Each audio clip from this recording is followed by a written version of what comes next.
अब IMF के इन मुतालिबात से यकीनी तौर पर मुल्क में महंगाई का एक नया तूफान तो आएगा, जिससे मुल्क का गरीब तबका जो है ये मजीद मुतासर होगा। लेकिन सवाल ये है कि क्या हुकूमत IMF से कुछ रिलीफ लेने में कामयाब हो पाएगी या फिर आवाम को महंगाई बर्दाश्त करने के लिए तैयार रहना होगा। इस पर मैं बात करूंगी। मुझे ज्वाइन किया है माहिर मौशियात डॉक्टर इशफाक हसन साहब ने। अस्सलाम वालेकुम, बहुत बहुत शुक्रिया डॉक्टर साहब आपका। डॉक्टर साहब, आपको भी पता है कि पिछले 6 महीनों से जो IMF का पैकेज है वो मुअत्तल है, लेकिन अब IMF को जो 4 मुतालिबात पूरे करने पर जो IMF की तरफ से हम पर एक प्रेशर डाला जा रहा है कि भाई आप लोग बिजली महंगी करें, नेपरा एक्ट में तरमीम करें, इसके बाद नेपरा को इख्तियार होगा कि जो भी फैसला होगा उस पर फौरन इम्प्लीमेंटेशन हो।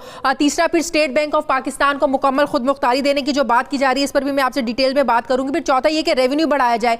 इन हालात में जब कोरोना, अब ज़ाहिर एक पेंडेमिक है, अब दुनिया की जो मैशत है वो नीचे गिर रही है, हर जगह पर महंगाई, आप देखें यहाँ पर भी महंगाई है। ऐसे हालात में पाकिस्तान से ये डिमांड करना IMF की तरफ से कि फुल फॉर इन 4 मुतालिबात पर अमल दरामद किया जाए, कितना नागुज़ीर है? और क्या इन मुतालिबात पर अमल दरामद किए बगैर कोई और दूसरा चारा नहीं है? इतने मजबूर हैं हम लोग? देखिए, मेरे ख्याल में ये अनरीजनेबल एटीट्यूड है IMF का। और जैसे कि मैंने कहा हमेशा से कि IMF का प्रोग्राम एक सियासी प्रोग्राम होता है। उनको जो भी वहाँ से इंस्ट्रक्शन मिलते हैं मेजर शेयर होल्डर से कि आपने टफ होना है या थोड़ा हाथ हौला रखना है, वो उसी तरीके से अप्रोच उनका होता है यहाँ पर। तो ये सोचने वाली चीज़ है कि दुनिया इस वक्त माशी तबाही के शिकार है और बहुत सारे फिस्कल जो मराद दिए जा रहे हैं कि इकोनॉमी को रिवाइव किया जाए। बिल्कुल ऐसे सूरत हाल में जो इस वक्त दुनिया में है, IMF का एक बिल्कुल निराला है कि जब हमें भी पता है, IMF को भी पता है कि हमारी इकोनॉमी जो है वो भी नेगेटिव ग्रोथ में चली गई है। पर कैपिटा इनकम हमारा फिक्स आमदनी कम हो गया है। अब ऐसा नहीं है कि हम बीच में फंस गए हैं, ना यहाँ से निकल सकते हैं ना आगे बढ़ सकते हैं। जाहिर है आपने एक प्लानिंग की हुई होती है कि जब यहाँ से पैसे आएंगे तो कहाँ कहाँ किस किस जगह पर आपने स्पेंड करने हैं। क्या वाकई अब एक मजबूरी बन गया है कि हम IMF के सामने इन मुतालिबात पर घुटने टेक देंगे? क्योंकि मुशीर ख़जाना हफीज शेख साहब ने तो कह दिया कि अमल दरामद नहीं हुआ अगर इन मुतालिबात पर, तो मेरे लिए भी कंटिन्यू करना जो है ना वो बड़ा मुश्किल हो जाएगा। मेरे ख्याल में कि वो इस्तीफा दे दें तो ज़्यादा बेहतर होगा, चले जाएं यहाँ से, तो ज़्यादा बेहतर है उनके लिए। देखें, मैं यही सब चीज़ों की वजह से डे 1 से मैं कह रहा था कि खुदा के वास्ते ना जाएं, आप बहुत परेशानियां मुश्किलात के शिकार होंगे। और आज मेरी बात साबित हो रही है। और आई एम श्योर कि जब वज़ीर आज़म कभी रात के तनाई में सोचते होंगे कि क्या हुआ है, तो मेरी बातें, मेरे अल्फाज भी उनको याद आ रहे होंगे कि किस तरीके से मैंने मना किया था। I knew all these things कि ऐसा होगा। एडवाइजर साहब का कि अगर आप बात करें वरना मैं जा रहा हूँ, बात यह कि उनके ही तो लोग हैं वो। बिल्कुल, ये और गवर्नर जो सेंट्रल बैंक के हैं, ये दोनों उन्हीं के नुमाइंदे हैं यहाँ पर। ये मतलब ये अजीब सी चीज है कि IMF Washington negotiating with IMF Pakistan. Doctor साहब, एक और बड़ी इंपॉर्टेंट चीज, डॉलर की कीमत बढ़ती जा रही है, रुपया हमारा डिवैल्यू हो रहा है। क्यों हमारा रुपया स्टेबल नहीं हो पा रहा है? उसकी वजह यह है कि हमने जबरदस्ती गवर्नर को फोर्स करके इंटरेस्ट रेट को कम कराया है। ये जो आप 7% डिस्काउंट रेट देख रहे हैं, हाँ। सेंट्रल बैंक का गवर्नर इसके लिए बिल्कुल तैयार नहीं था। वो अभी भी 13.25% पे रखना चाहता था। तो चूंकि आपने यहाँ फोर्स किया है उसको कि इंटरेस्ट रेट कम करो, जिसकी वजह से आपके बजट में इंटरेस्ट पेमेंट कम हो जाएगा, उसने दूसरी तरफ से एक्सचेंज रेट को डिवैल्यू करके आपके पब्लिक डेट को बढ़ा दिया।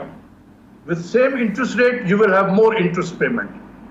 बिल्कुल, देखिए ना, ये चालाकी है, ये हमारे लोगों को समझ में नहीं आता, मिनिस्ट्री ऑफ फाइनेंस में भी, और ना प्राइम मिनिस्टर साहब को ये सारी चीजें समझ में आ रही है। हमने चूंकि गवर्नर साहब को फोर्स किया कि इंटरेस्ट रेट को कम किया जाए, उन्होंने उसी चीज को बैलेंस करने के लिए जो हमें गेन हुआ है इंटरेस्ट रेट को कम करने से, उसको ऑफसेट करने के लिए उन्होंने करेंसी की डिवैल्यूएशन शुरू कर दी। ऐसे मौके पे जब इतनी सारी बंद पड़ी हुई है, हमारे इंपोर्ट्स भी गिर रहे हैं, सब कुछ हो रहा है, फिर भी एक्सचेंज रेट पे प्रेशर है। डॉक्टर साहब, हमारी इकोनॉमी में एक और बहुत बड़ा बोझ है, वो है गर्दिशी कर्जों की सूरत में। जब ये हुकूमत इक़्तिदार में आई PTI की, तब गर्दिशी कर्जा 1100 अरब का था और आज ये तकरीबन 2000 के करीब, 2000 अरब के करीब है गर्दिशी कर्जा। कैसे हम लोग इससे निकल सकते हैं? IMF का भी आपको नहीं लगता एक बहुत बड़ा कंसर्न है कि जिस तरीके से गर्दिशी कर्जे बढ़ रहे हैं, बोझ बढ़ रहा है इकोनॉमी पे? मेरा नहीं ख्याल है कि IMF का कंसर्न ये है, ना IMF को पता है। IMF को सिर्फ एक चीज़ का पता है कि आप इसकी इलेक्ट्रिसिटी की प्राइसेस को बढ़ाएं, कि किसी भी मुल्क के लिए उसके फाइनेंस जो है वो सबसे अहम चीज़ होता है। और फाइनेंस में भी एक मिनिस्ट्री ऑफ फाइनेंस है, दूसरा सेंट्रल बैंक है। इन दो पे अगर लाके अपने आदमियों को बिठा दिया जाए और एक मुल्क का प्राइम मिनिस्टर उससे हिला ना सके, तो आप खुद सोच लें कि एक हम आज़ाद मुल्क हैं, लेकिन फिर भी हम आज़ाद नहीं होंगे, और जो उसके बाद मुल्क का हशर होगा वो बिल्कुल होगा। इसलिए मैं बिल्कुल मुखालफत करता हूँ इस तरीके से ऑटोनॉमी से। मैंने एक स्टडी की अभी यहाँ पर अपने स्टूडेंट के ज़रिए से। पाकिस्तान का सेंट्रल बैंक काफ़ी ऑटोनॉमस है in comparison with other central banks in Asia Pacific region, जिसमें साउथ कोरिया भी है, जिसमें बैंक ऑफ जापान भी है, बैंक ऑफ थाईलैंड भी है। इस लीग में पाकिस्तान का सेंट्रल बैंक है। हमें ये सोचना चाहिए कि हम एक डेवलपिंग कंट्रीज हैं, और ये हम फेडरल रिजर्व सिस्टम तो नहीं बन सकते, बिल्कुल सही। हम बुंडेस बैंक तो नहीं बन सकते हैं कि बिल्कुल गवर्नमेंट से हट के, यानी स्टेट विद इन स्टेट हो जाए। ये ऐसा नहीं हो सकता है, और मैं इसकी मुखालफत करूंगा, और आई एम श्योर के जितने भी इस किस्म के लोग हैं मुझ जैसे, वो भी मुखालफत करेंगे कि ये एक तो अपने आदमी ला के बैठाएंगे, बिल्कुल, और ये भी है आप भी सोच लें कि 6 साल के लिए आएंगे। नहीं डॉक्टर साहब, पहले कानून के तहत नए डिप्टी गवर्नर की मुद्दत मुलाजमत जो थी गवर्नर डिप्टी गवर्नर की, ये 3 साल थी। अब नए कानून के मुताबिक ये 5 साल जो है ना वो होगी। हुकूमत का इसमें फिर क्या सारा रोल रह जाएगा फिर? जी, हुकूमत का इसमें सिर्फ रोल ये है कि वो इनको अपॉइंट कर दें और भूल जाए, खत्म। उसके बाद वो जो हशर करें, जहां इंटरेस्ट रेट लेके चले जाएं, जहां डॉलर को पहुंचा दें, प्राइम मिनिस्टर कुछ नहीं कर सकता। यानी कि एक मुल्क में पैरेलल जो है, 2 प्राइम मिनिस्टर